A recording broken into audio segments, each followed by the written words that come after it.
नमस्कार साथियों। तो आज है 6 नवंबर 2025। वेल, स्क्रीन के ऊपर निफ्टी 50 को देखने के बाद आपको लग सकता है कि बाजार में तो आज बहुत ही मिनिमम करेक्शन हुआ। निफ्टी 50 क्लोजिंग दिया 25,509 पॉइंट पे, 0.34% गिरावट के साथ। बट असल मायने पे पूरा पिक्चर ऐसा नहीं है। आज सच में बाजार बहुत खराब था, ऑनेस्टली कह रहा हूँ। इसकी वजह क्या रीज़न है कि मेनली जो टॉप सेक्टर या कह सकते हो कि ब्लू चिप सेक्टर, उसके अलावा जितने भी मिड कैप है, क्या मिड कैप, जितने भी स्मॉल कैप है, जितने भी मिड कैप स्मॉल कैप या पीएसयू माइक्रो कैप, इसमें आज भारी भरकम गिरावट हुआ। इवन बहुत सारे mid cap large cap share में भी काफ़ी गिरावट हुआ। मतलब जो कंपनी अभी लार्ज कैप नहीं है but mid cap large cap की सेगमेंट पे है, उस पर भी काफ़ी गिरावट हुआ। और सच बोलो तो रिटेल इन्वेस्टर्स की पोर्टफोलियो इस टाइप की शेयर से भरा हुआ है। और जिस वजह से आज पूरा पूरा चांस है, मतलब मैं 90% कन्फर्म कर सकता हूँ कि आज निफ्टी 50 में ना जितना गिरावट हुआ, पोर्टफोलियो इससे कहीं गुना ज़्यादा, दुगना तो मैं कहूँगा मिनिमम, बट मोस्टली चांस है 3-4 गुना इससे नीचे आके क्लोजिंग गया। तो साथियों, क्या आपके पोर्टफोलियो की स्टेटस है आज, कमेंट करके बताइए। तो रीजन क्लियर हो चुका है कि क्यों, क्योंकि आज mid cap small cap micro cap, mid cap small cap PSU और लार्ज कैप मिड कैप में इतना गिरावट हुआ। वेल, आज अगर हम बात करें, ओपनिंग उतना खराब नहीं था। जो आपको मैं लास्ट डे भी कहा था कि ओपनिंग ठीक ठाक हो सकता है, बट हाँ, कुछ लेवल को अगर होल्ड कर गया या स्टे कर गया तो ही ऊपर बढ़ेगा, अदरवाइज थोड़ा सा वीक हो सकता है। तो इमीडिएटली जो सपोर्ट लेवल आपको मैं कल भी कहा था रात की 10:30 की वीडियो में कि 25,600, तो आज अगर आप देखेंगे ओपनिंग तो उसके ऊपर हुआ। उसके बाद लगभग 25,700 के नज़दीक भी पहुंच गया था। उसके बाद देखिए कुछ समय के लिए 9:50 पे 25,600 के ऊपर सपोर्ट भी मिला। अब जैसे ही देखिए लगभग 10:05-10 पे नीचे ड्रॉप हुआ। ये देखिए 12:55 पे वही जो पुराने सपोर्ट था 25,600, वहीं पे मिल गया रेजिस्टेंस। और उसके बाद तो आखिरी 1.5-2 घंटे पे तो सीधा सीधा ड्रॉप हुआ। सेम बैंक निफ्टी की अगर हम बात करें, बैंक निफ्टी भी ओपनिंग में कहूँगा उतना खराब नहीं था। लास्ट डे जहाँ पे क्लोजिंग हुआ था लगभग उसी लेवल पे ओपन था। उसके बाद देखिए एकदम से गिरावट, मतलब बैंक निफ्टी शुरू में गिर गया था फर्स्ट अप में, और लगभग उसी लेवल के आसपास सेकेंड अप मतलब स्टे किया है।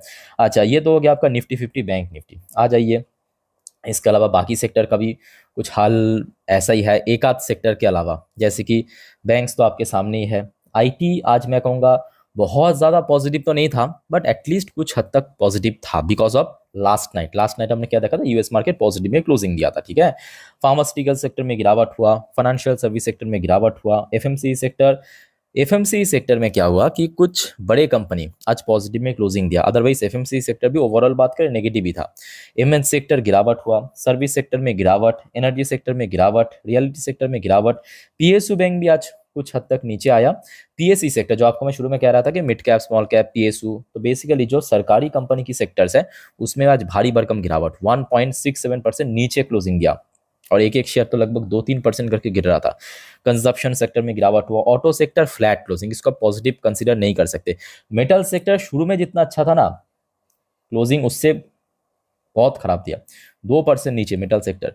मीडिया सेक्टर 2.5% नीचे, सीपीई सेक्टर लगभग 1.5% नीचे। यानी ओवरऑल बात करें आज सच में बाजार की सेंटिमेंट बहुत ही ज़्यादा खराब था। ओके, अच्छा कुछ अपडेट्स है। सबसे पहले तो आप देखिए, आज जैसे कि आपको मैं कल भी कहा था रात में, सर्विस पीएमआई डेटा आज आउट होने वाला है। और देखिए मेरे तरफ से ये पहले से एक्सपेक्टेड था कि इस बार थोड़ा वीक होगा because of weak servicing, because of Donald Trump tariff impose. तो जिस कारण जो सर्विस सेक्टर है वो तो हर्ट होगा ही, बट मैन्युफैक्चरिंग सेक्टर इस बार बहुत अच्छा परफॉर्म किया। सो प्रीवियस मंथ हमने देखा था सर्विस पीएमआई था 60.9, इस बार जो आधा महीने की फोरकास्ट आया था 58.8, बट एक्चुअल डेटा आया है 58.9। तो मतलब फोरकास्ट के अनुसार थोड़ा सा बेटर, थोड़ा मतलब वही थोड़ा ही बेटर, बट प्रीवियस मंथ के हिसाब से थोड़ा सा नीचे गिरा है। ठीक है, बाय द वे दोस्तों, ये जो अपडेट मैं आपको दे रहा हूँ ये ऑलरेडी मैं अपने इंस्टा स्टोरी में डाल चुका हूँ। तो आप में से कोई अगर इंस्टाग्राम में है तो प्लीज मुझे फॉलो करके रखना, लिंक आपको ठीक नीचे डिस्क्रिप्शन बॉक्स में मिल जाएगा, बिकॉज वहाँ पे मैं टाइम टू टाइम जानकारी देता रहता हूँ।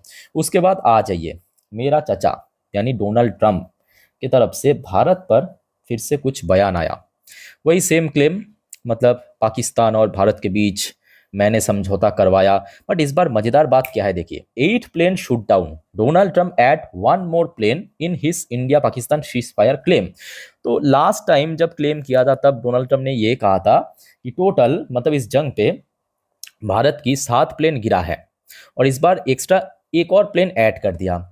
और यकीन मानिए दोस्तों, यकीन मानिए, अगले 1 साल तक वेट कीजिए, ये प्लेन की नंबर बढ़ते बढ़ते 40 ना हो जाए, बस आप देख लेना। मतलब भारत के पास राफेल है, आई थिंक कि 36 के आसपास, वो 40 हो जाएगा। मतलब फ्यूचर में जो आएगा फ्रंट से, वो एडवांस में गिरा दिया, यकीन मानिए। अब आप बहुत सारे जो भारत में लोग कह रहे हैं कि क्यों सरकार या मोदी जी इसकी जवाब नहीं दे रहा है। मेरे हिसाब से देखिए, जवाब देने का कोई फायदा नहीं है, क्योंकि एक संकी व्यक्ति जिसका दिमागी संतुलन आज की डेट में पूरा खराब हो चुका है, इसको इलाज की जरूरत है एक्चुअली। आप लोग क्या कहते हो, कमेंट करके बताइए जरा। अच्छा, उसके साथ साथ साथियों, आपको पता होगा लास्ट डे भी आपके साथ में शेयर किया था कि यूएस सुप्रीम कोर्ट में ये जो टैरिफ के ऊपर हियरिंग शुरू हुआ है, लास्ट डे शुरू हुआ था। तो देखिए, इसका नतीजा हो सकता है कि आउट नहीं हुआ। तो पहले दिन की हियरिंग पे यूएस सुप्रीम कोर्ट के जज ने, जो ट्रम्प के पक्ष से जो वकील लड़ रहा था ये केस, उसको पूछा है कि ये जो टैरिफ डोनाल्ड ट्रम्प दुनिया भर के देशों को इम्पोज कर रहा है, क्या उसका ऑथोरिटी है। मतलब ये देखिए, क्या कहा कि ट्रम्प टैरिफ पावर एक्सप्लेन, मतलब जो वकील है उनको कहा कि भाई आप थोड़ा एक्सप्लेन करो, ये जो डोनाल्ड ट्रम्प पूरे दुनिया के ऊपर टैरिफ इंपोज करके घूम रहा है, इकोनॉमी का धज्जियां उड़ा दिया, चौपट कर दिया पूरा। तो इसके पीछे मतलब क्या पावर है, या आप कह सकते हो कि क्या ऑथोरिटी है यूएस की, मतलब ट्रम्प की, ये बताइए जरा। अब देखना होगा कि उसके बाद हियरिंग अभी कंटिन्यू चलेगा, तो आई थिंक कि नेक्स्ट कुछ दिनों के अंदर आपको कुछ ना कुछ कंक्लूजन मिल जाएगा, आते ही मैं आपको जानकारी दे दूंगा। आज उसके साथ साथ मैं कहूँगा ये भी एक बहुत बड़ी वजह है जिस कारण आज सुबह जब डॉ जोन्स की फ्यूचर एंड नैस्डैक की फ्यूचर मैं देख रहा था, तब एकदम से नीचे था। ये देखिए साथियों, आपको पता होगा रिसेंटली खबर आया था कि रशिया या बाकी दुनिया भर की कुछ और देश है जो न्यूक्लियर वेपन टेस्ट करने के बाद डोनाल्ड ट्रम्प ने यूएस जो आर्मी है या यूएस की जो एजेंसी है उनको भी कहा कि आप लोग भी टेस्ट करो। और फाइनली ये मतलब कंप्लीटली ऑफिशियली रिवील हो चुका है। देखिए, US test doomsday doomsday doomsday ballistic missile, जो बैलिस्टिक मिसाइल इसका नाम है doomsday, day after Trump vows to restart nuclear testing after 30 year pause. तो यहाँ पे एक एग्रीमेंट में, जो भी कुछ एग्रीमेंट होता है, तो पिछले 30 सालों से यूएस जो है कोई भी न्यूक्लियर मिसाइल्स या कोई भी न्यूक्लियर कैपेबल मिसाइल टेस्ट नहीं किया।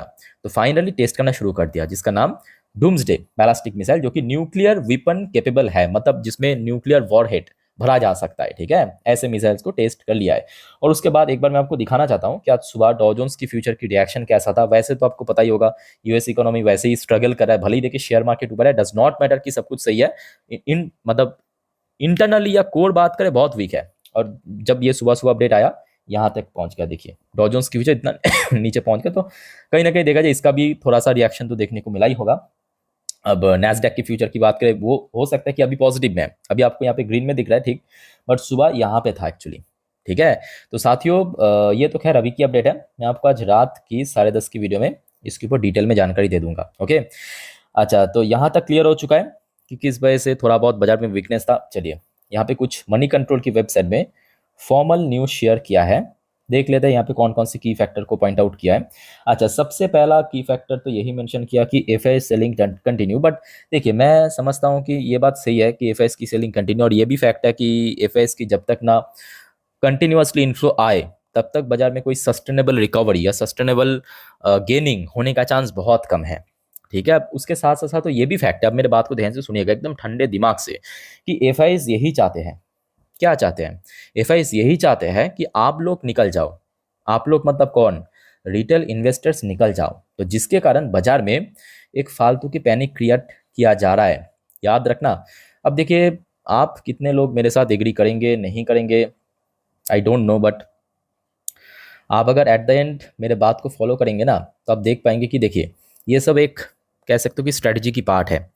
कि देखिए, निफ्टी 50 रिसेंटली हमने क्या देखा, पीक में पहुंच गया, मतलब लगभग अपना लाइफ टाइम हाई के नज़दीक। ठीक है, तो यहाँ से जब ऊपर रिकवर होगा या जो पुराने हाई है उसको ब्रेक करके या ब्रेकआउट देके ऊपर पहुंचेगा ना, उसके पहले देखिए जो करेक्शन हो रहा है, तो यहाँ पे एफएस की थोड़ा सेल ऑफ भी हो रहा है।